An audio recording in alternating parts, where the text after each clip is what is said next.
Dante's Divine Comedy, Inferno, Canto 23.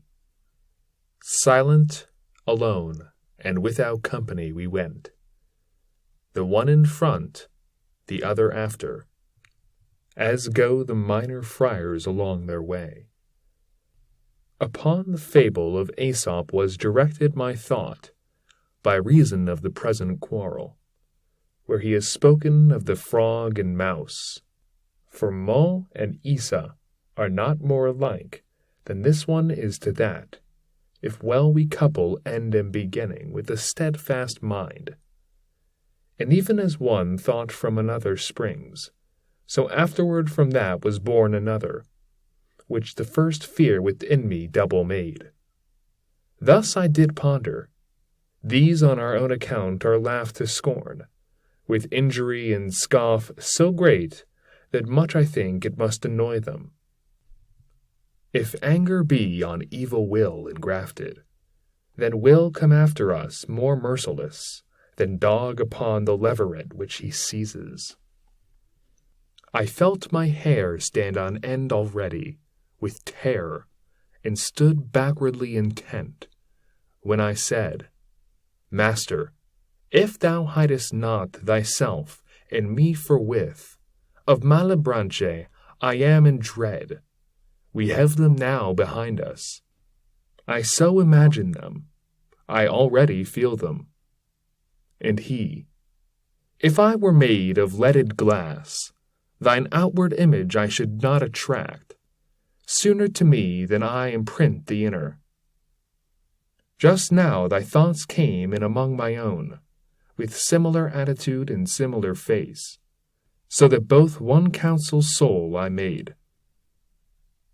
If peradventure the right bank so slope that we to the next Bolgia can descend, we shall escape from the imagined chase. Not had he yet finished rendering such opinion, when I beheld them come with outstretched wings, not far remote, with will to seize upon us. My leader on a sudden seized me up, even as a mother who is by noise wakened, and close beside her sees the enkindled flames, who takes her son, and flies, and does not stop, having more care of him than of herself, so that she clothes her only with a shift. And downward, from the top of a hard bank, supine gave him to the pendant rock, that one side of the other boulder walls. Ne'er ran so swiftly water through a sluice, to turn the wheel of any land-built mill, when the nearest to the paddles it approaches, as did my master, down along that border, bearing me with him on his breast away, as his own son, and not as a companion. Hardly the bed of the ravine below his feet had reached, ere they had reached the hill right over us, but he was not afraid, for the high providence which had ordained to place them ministers of the fifth mote, the power of thence departing took from all. A painted people there below we found, who went about with footsteps very slow, weeping, and in their semblance tired and vanquished. They had on mantles with the hoods low down before their eyes, and fashioned of the cut that in Cologne they for the monks are made. Without, they gilded are so that it dazzles, but inwardly all leaden and so heavy, that Frederick used to put them on of straw. O everlastingly fatiguing mantle! Again we turned us, still to the left hand along with them, intent on their sad plaint, but owing to the weight, that weary folk came on so tardily, that we were new in company at each motion of the haunch. Whence I unto my leader, see thou find someone who may by deed or name be known, and thus in going move thine eye about. And one, who understood the Tuscan speech, cried to us from behind, Stay ye your feet, ye who so run athwart the dusky air. Perhaps thou'lt have from me what thou demandest, whereat the leader turned him, and said, Wait, and then accordingly to his pace proceed. I stopped, and two beheld I show great haste of spirit in their faces to be with me. But the burden and the narrow way delayed them. When they came up, long with an eye askance, they scanned me without uttering a word. Then to each other turned, and said together, He by the action of his throat seems living, and if they dead are, by what privilege go they uncovered by the heavy stole? Then said to me, Tuscan, who to the college of miserable hypocrites art come, do not disdain to tell us who thou art. And I to them, Born was I, and grew up in the great town on the fair river of Arno, and with the body am I've always had. But who are ye, in whom there trickles down along your cheek such grief as I behold?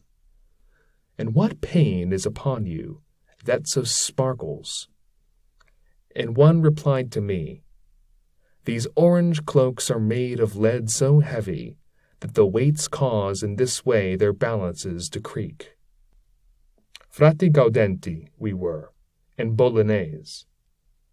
I Catalano, and he Loderingo, named and together taken by thy city, as the wont is to take one man alone, for maintenance of its peace, and we were such that it still is apparent round Gardingo. O friars, began I, your iniquitous, but said no more, for to mine eyes there rushed one crucified with 3 stakes on the ground. When me he saw, he writhed himself all over, blowing into his beard with suspirations, and the friar Catalan, who noticed this, said to me, This transfixed one, whom thou seest, counseled the Pharisees that it was meet to put one man to torture for the people.